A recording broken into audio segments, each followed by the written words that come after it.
देखो एसिटिक अम्ल में हम लोग 7वां रिएक्शन पढ़ेंगे केमिकल प्रॉपर्टीज में स्मिट अभिक्रिया। अब ये स्मिट अभिक्रिया होता क्या है, वैसे क्लास 12 में जब जाओगे ना, यहाँ पे क्लास 12 में जाओगे आपको कार्बोक्सिलिक अम्ल देखने के लिए मिलेगा, एल्कोहल, एल्डिहाइड, कार्बोक्सिलिक अम्ल, तो वहां पे आपको दिखाई देगा स्मिट अभिक्रिया।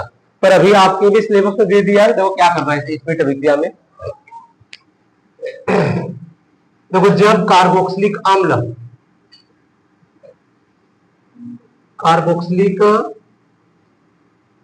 अम्ल की अभिक्रिया, कार्बोक्सिलिक अम्ल की अभिक्रिया सांद्र सल्फ्यूरिक अम्ल की उपस्थिति में हाइड्रोजोइक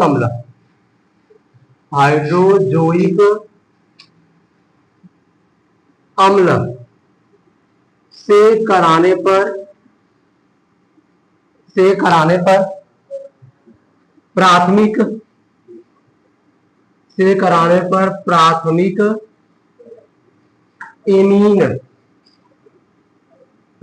एमीन बनता है, तो उसे स्मिट अभिक्रिया कहते हैं। तो उसमें उसे स्मिट अभिक्रिया कहते हैं।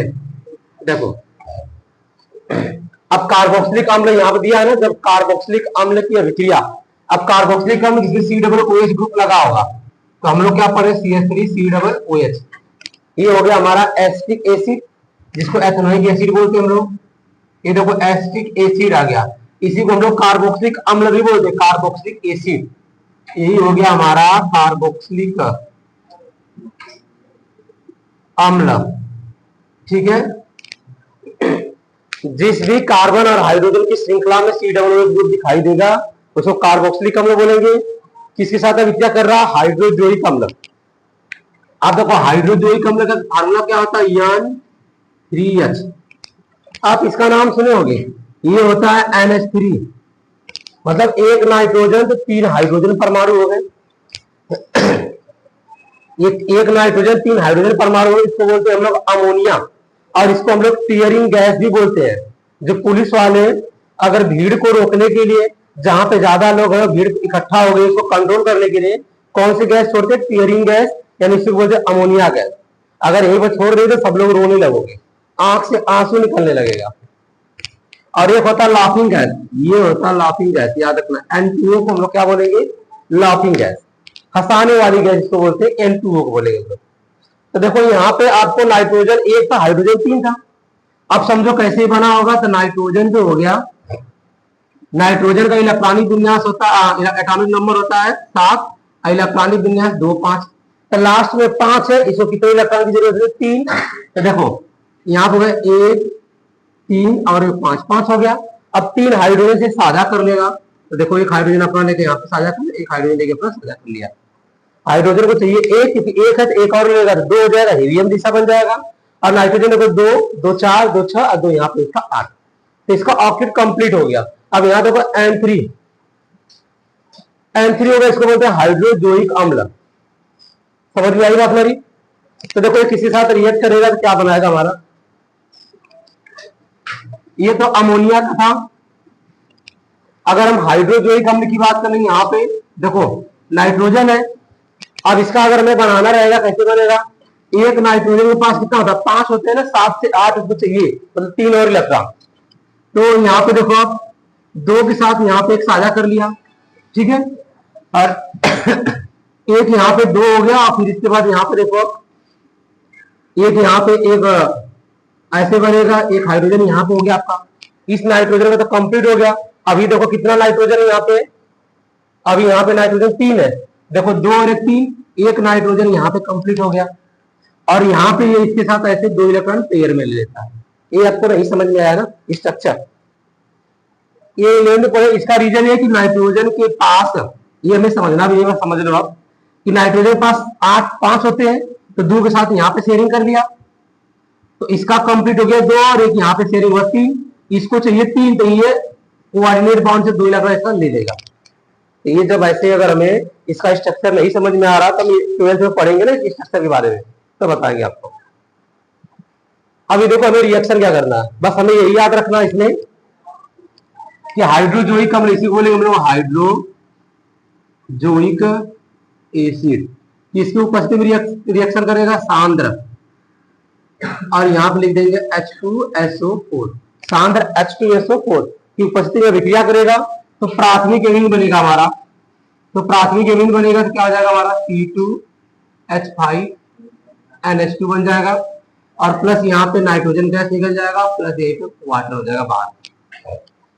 अब बैलेंस कर लेंगे हम लोग, देखो कितना हो गया हमारा हाइड्रोजन, यहाँ पे आप देखेंगे तो ऑक्सीजन कितना है, 2 है, 3 और एक 4, 4 एक 5 हो गया, तो प्राथमिक एमीन बन रहा है, तो क्या बनेगा हमारा, ये देखो एथिल एमीन आ गया हमारा, इसको बोलेंगे हम लोग एथिल एमीन, और बैलेंस करेंगे तो हाइड्रोजन हो गया यहाँ पे 5, 2 7, 2 9, तो देखो 9 हो गया, यहाँ पे 3 और एक 4 हो गया, कितने से मल्टीप्लाई कर दें यहाँ पे पहले तो यहाँ पे 2 ऑक्सीजन, 2 यहाँ पे मैंने कर दिया, क्योंकि ऑक्सीजन तो 2 चाहिए हमें, देखो 2 ऑक्सीजन हो गया आपका। अब हाइड्रोजन देखो 2 गुना 4, 5 4 9, 9 2 हो गया 11, और यहाँ पे हो गया आपका 3 और एक 4, तो 4 हो गया, तो अगर हमने यहाँ पे 4 से मल्टीप्लाई करेंगे तो 4 4 8 होगा, अगर 5 से करेंगे तो देखो यहाँ पे अगर हमने 5 कर दिया तो 3 1 4, 5 4 9, यहाँ देखो 5 2 7, 7 4 11, 11 है ना, तो यहाँ पे आपको 4 7 कर लेंगे। जब अगर हमने 7 कर लिया तो यहाँ कितना हो गया, 7 3 21, और यहाँ पे 21 हो गया, तो यहाँ पे हमने 10 कर दिया, 10 गुना के 20 और 21, बैलेंस हो गया हमारा। समझ में आया कि नहीं है, नोट दोनों फिर समझा रहा हूँ।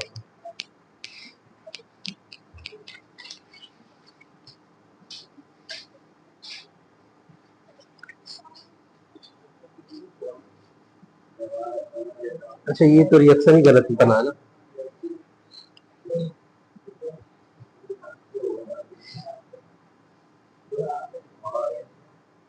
एक मिनट, ये रिएक्शन ही गलत बना है, रुक जाओ।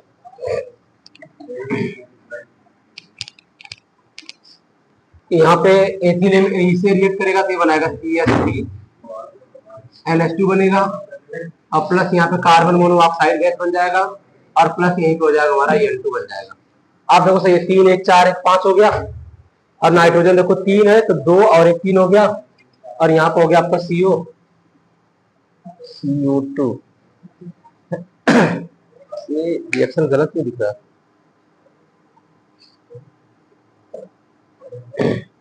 CO2 बनेगा कार्बन डाइऑक्साइड, ठीक है, नोट कर लेंगे, ये सही है। इसका नाम हो जाएगा आपका मेथिलेमीन, लिखिए फिर समझा रहा हूं आपको।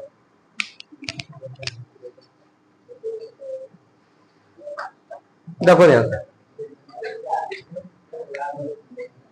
देखो यहाँ पे आपको CH3 दिखाई दे रहा है, CH3, देखो ये जो CH3 हो गया आपका, यहाँ पे इसके साथ देखो रिएक्ट करके हमारा ये हमारा एसिटिक एसिड है, इसमें देखो कार्बन कितना है, 1 और 1 2 कार्बन हो गया हमारा, हाइड्रोजन देखो 3 और 1 4, और यहाँ पे हो गया 5, ठीक है।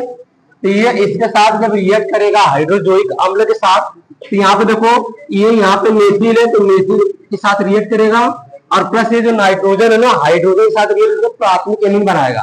प्राथमिक एमीन का मतलब होता है कि नाइट्रोजन जो होता है ना, अमोनिया ऐसे होता है 3 बॉन्ड से जुड़ा रहता है, सिंगल सिंगल बॉन्ड से, अब एक हाइड्रोजन को रिमूव कर देगा, अब एक हाइड्रोजन को रिमूव करके ये हो जाता है NH2 हो जाता है।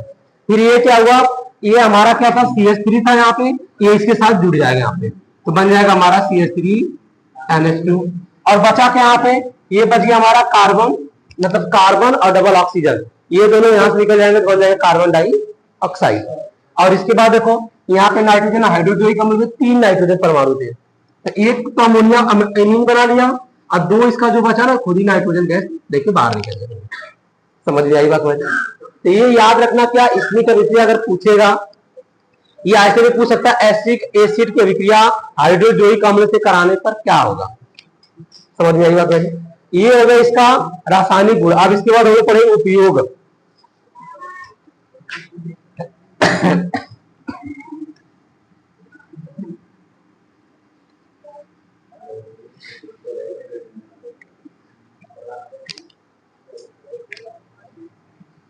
हम लोग उपयोग करते हैं, ऐसे लिख रहे एसिटिक अम्ल का उपयोग, एसिटिक अम्ल का उपयोग, यूजेज ऑफ एसिटिक एसिड। देखो अब इसका उपयोग कहां कहां होगा, तो पहला नंबर आएगा प्रयोगशाला में, प्रयोगशाला में अभिकर्मक के रूप में, अभिकर्मक के रूप में। दूसरा नंबर आएगा इसका कृत्रिम सिरका, सिरका बनाने में। तीसरा नंबर रहेगा लेड एसीटेट, लेड एसीटेट को बनाने में।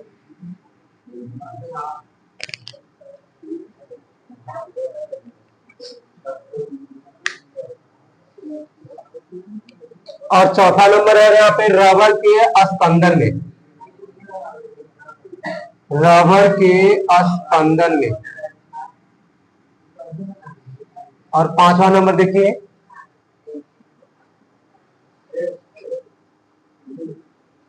एसीटोन तथा, एसीटोन तथा एस्टर को बनाने में, एसीटोन तथा एस्टर को बनाने में।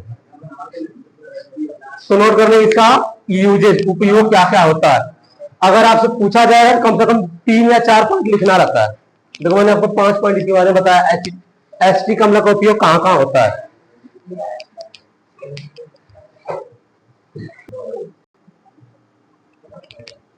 प्रयोगशाला में वो अभिकर्मक के रूप में यूज करेंगे हम लोग इसका, जहां पे अगर हम लोग लैब में जाएंगे तो उसमें दिखाया जाएगा वो कैसे इसका अभिकर्मक के रूप में यूज करेंगे हम लोग, ठीक है। दूसरा नंबर होगा कृत्रिम सिरका बनाने में। जब हम सिरका बनाते हैं ना, जैसे जामुन का सिरका हो गया, तो जामुन का रस निकाल के हम रख देते हैं, अब सिरका बनाते हैं जामुन का रस निकाल के रख देते हैं। अब धीरे धीरे जब रखा रहेगा 1 महीने बाद धीरे धीरे सिरका में कन्वर्ट हो जाएगा। अब हो गया लेड एसीटेट को बनाने में, तो लेड एसीटेट का फार्मूला ऐसे होता है आपका, देखो CH3CO का ट्वाइस और यहाँ पे हो गया सॉरी CH3CO का ट्वाइस और यहाँ पे हो गया आपका PB हो गया, इसको बोलते हैं लेड एसीटेट। तो ये जो हो गया ना लेड एसीटेट बनाते हैं, लेड एसीटेट का यूज कहां पे करेंगे, सफेदी के रूप में। जैसे होता है ना सफेदी का नाम सुनो, व्हाइट मार्कर, जहां पे अगर आप कॉपी पे अगर पेन से आप लिख देते हो कभी गलत हो जाता है तो आप व्हाइट मार्कर यूज करते हो नहीं, तुम लोग क्या जानोगे। आता सफेदी आता है वो एकदम व्हाइट व्हाइट चलेगा एकदम, तो उस पर चला देने बाद फिर सूख जाएगा फिर लिख सकते हैं उस पर। तो ये वो बनाने के लिए इसका यूज करते हैं। और रबर के स्कंदन में, स्कंदन का मतलब अगर रबर जो होता है ना रबर प्लांट से मिलता है तो उसमें हम लोग क्या करेंगे एसिटिक एसिड डाल देंगे तो थोड़ा सा स्कंदन होता है वो मोटा होने लगता है, और हार्ड बनाने के लिए सल्फर मिला देते हैं। और दूसरा हो गया एसीटोन का एस्टर बनाने में, क्योंकि एसीटोन और एस्टर बना के हम लोग औषधि का निर्माण करते हैं, और इसके बाद परफ्यूम बनाने के लिए भी यूज करते हैं, डाई बनाने के लिए भी यूज करते हैं। तो देखो एसिटिक अम्ल का उपयोग ये 5 था आपका। अब अगला हम लोग टॉपिक पढ़ेंगे साबुन और अपमार्जक। तो अगला टॉपिक रहेगा हमारा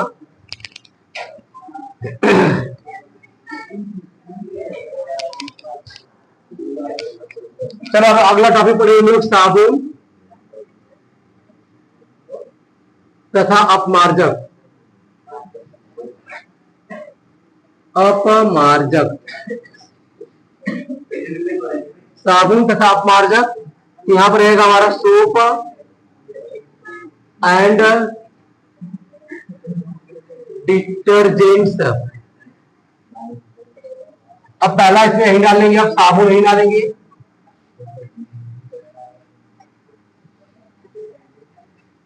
चलिए साबुन क्या होता है, उच्च आणविक द्रव्यमान, उच्च आणविक द्रव्यमान वाले कार्बोक्सिलिक, मोनो कार्बोक्सिलिक लिखेंगे, मोनो कार्बोक्सिलिक, मोनो कार्बोक्सिलिक अम्लों के सोडियम अथवा पोटेशियम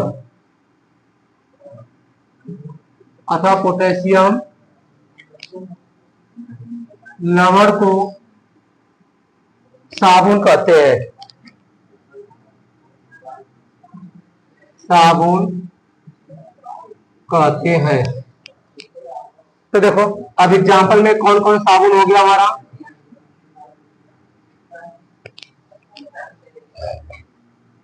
C17, H35,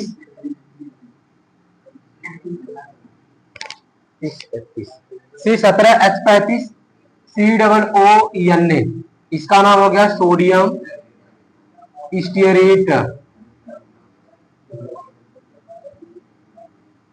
और दूसरा बात कर लेंगे C15, H31, COO, इसका नाम हो गया सोडियम प्लामिटेट,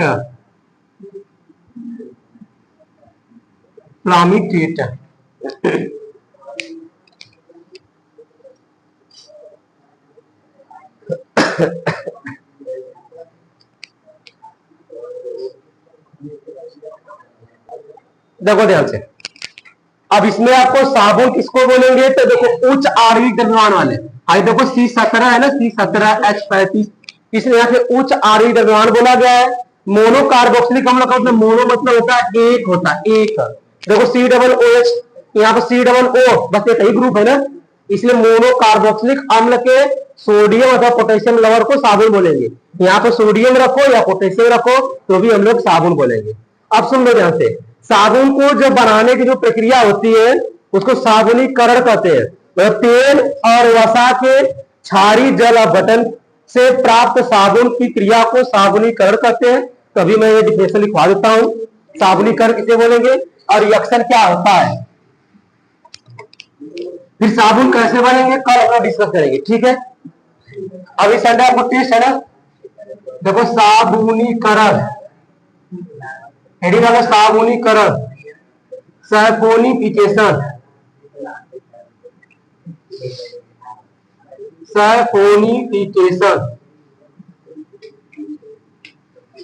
देखो साबुनीकरण प्रक्रिया पूछता है 1 नंबर या 2 नंबर में। देखो तेल और वसा के क्षारीय जल अपघटन की क्रिया से, जल अपघटन की क्रिया से प्राप्त साबुन को साबुनीकरण कहते हैं। देखो अब यहाँ पे आपको ये रिएक्शन देखो, CH2O C17 H35, फिर होगा CH, फिर OCO C17 H35, फिर इसके बाद यहाँ पे हो गया CH2OCO, फिर हो गया यहाँ पर C17 H35। इसको बोलते स्टेरीन बोलते हैं लोग, स्टेरीन। और यहाँ पे देखो जल अपघटन कराएंगे NaOH के साथ, सोडियम हाइड्रोक्साइड क्षारीय हो गया। अब जैसे हम करवाएंगे यहाँ पे देखो हमें प्राप्त क्या हो रहा है, CH2OH, फिर यहाँ पे CHOH, फिर एक होगा CH2OH, इसका नाम हो गया हमारा ग्लिसरॉल। और देखो यहाँ पे साबुन क्या बनेगा हमारा, ये बन जाएगा आपका C17 H35COO तो देखो C17H35COO। अब इसी को बोलते हैं हम लोग क्या, यही हो गया हमारा सोडियम स्टीयरेट बन गया हमारा, इसी को हम लोग बोलेंगे साबुन बोलेंगे। ये साबुन का रिएक्शन हो गया। अच्छा यहाँ पे देखो 1 2 3 है तो हमने यहाँ पे 3 लगा दिया और यहाँ भी हमने क्या कर दिया 3 लग गया। अभी हो गया हमारा बैलेंस। देखो यहां से पूरा हट जाएगा, देखो C C17H35 हट जाएगा। इसमें देखो CH2OH एक लग जाएगा, CHOH यहाँ भी लग जाएगा, CH2OH यहाँ भी लग गया हमारा। अब देखो C17H35COO और Na, 3 Na हो गए, तो ये बन गया हमारा सोडियम स्टीयरेट। इसी प्रक्रिया को हम लोग बोलते हैं साबुनीकरण। ठीक है, तो आज के लिए इतना ही करते हैं, बाकी इसके आगे कल पढ़ेंगे।